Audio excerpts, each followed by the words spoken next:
Okay, so one of today's projects is going to be dehydrating some more kale, because if you look at my green stalk here, we still have some kale coming on.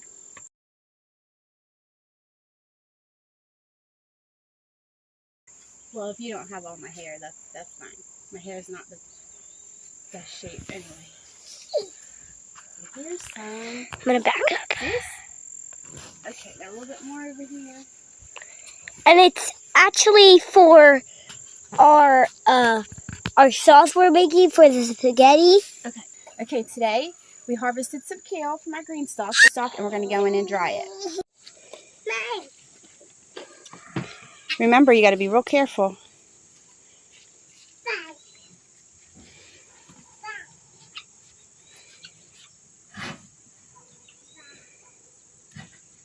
Kale goes into a water bath with a little bit of vinegar because we have had some pest pressure, and I want to make sure that I'm not preserving any worms.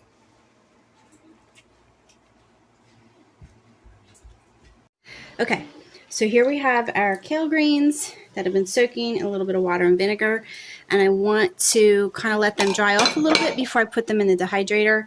And what I'm also going to do is I'm going to cut these stems, and what I'm going to do is I'm going to separate. I'll take it right down the middle so that we're not drying those big stems. The big stems, I don't know. I just don't like having them in my dried kale. So I just cut the stems out. They crush a lot easier without them in there. I'll let them dry on the towel, or I might even stick them in the salad spinner for a little bit just to get them. I just did some basil in there because we're making sauce. So that might actually be a great idea. But while I'm trying to get it ready, I'll just leave it here on the towel. We did some tomatoes this morning, so we had the towel out here. And that's just the easy part. I'm hoping that I can show you a little bit why I soak it for a little bit in vinegar water. Because if you're having any kind of pest pressure, even in the green stalk, you're going to get pest pressure. And this year it's been a lot of slugs and snails. Sis is here using my canning funnel as a hat. She thinks it's a cool hat. This year it's been a lot of snails and slugs, and don't have a huge problem with them as long as they mostly leave my garden alone. I did have to put some slug traps out. I did beer traps because the slugs had just absolutely, my cabbages were destroyed.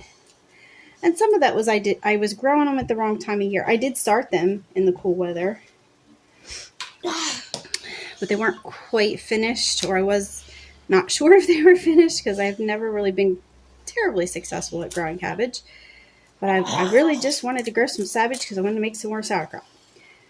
Did not happen. My cabbages were decimated, but I did try beer traps to try and head that off, and they were actually very successful. I just took like the terracotta plant liners from underneath like your terracotta pots, and that's what I used to put the beer in, and I just reloaded it after it would rain, and that did it. I mean, good Lord, there were so many slugs.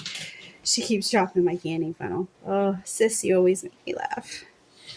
And even this, you can see there is some damage, but there is no active anything there. All right, we're getting close. All right, so hold that thought, and then we'll get the salad spinner. Okay, do you see there in the bottom? Might have to zoom it in. They're dead now, but there are little tiny worms that came off of this kale and died because I soaked it in vinegar.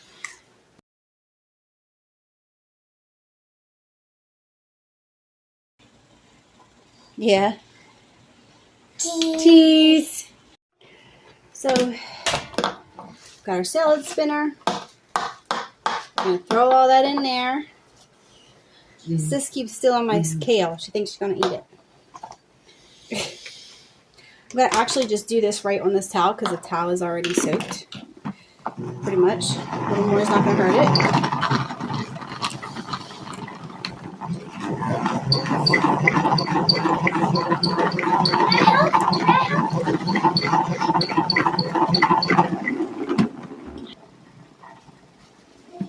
right. So that is going to leave you some pretty dry kale. Okay.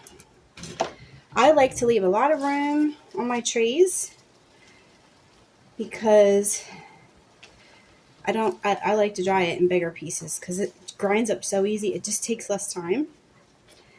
So there you go. This will probably be about 3 trays worth. I'm going to stick this one in, come back, load another.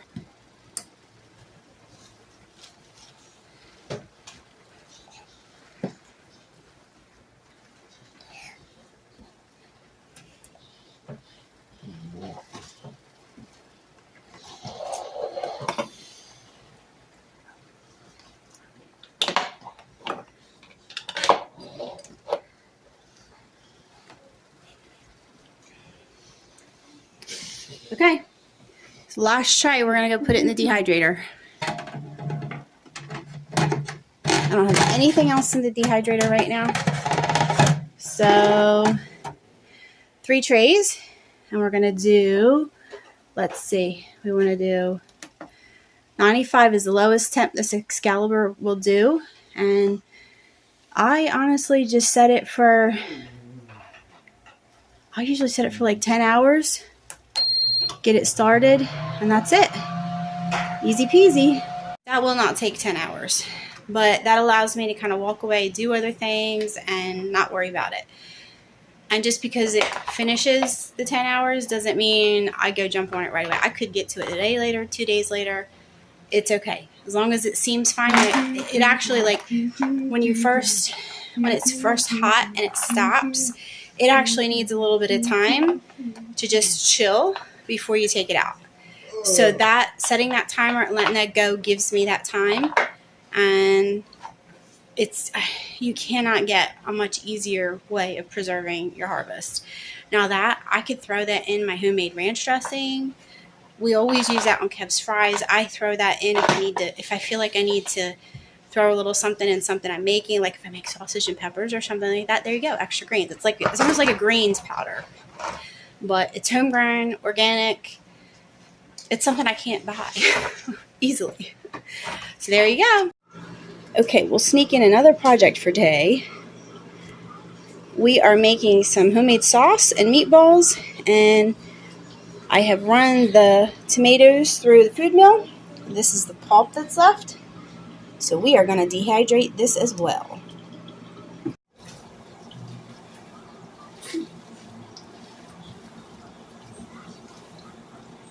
Sis, Nana, what are you making, bud? Meatballs! Yay! This is what you look like when you've got it on the tray. You could also use parchment paper. These reusable silicone trays are really nice for the dehydrator. I love them. There you go. These are going to go in at the same temperature of the kale just because I already have it running for the kale, which it's been a few hours. And that kale is already looking dry. It still needs some more time.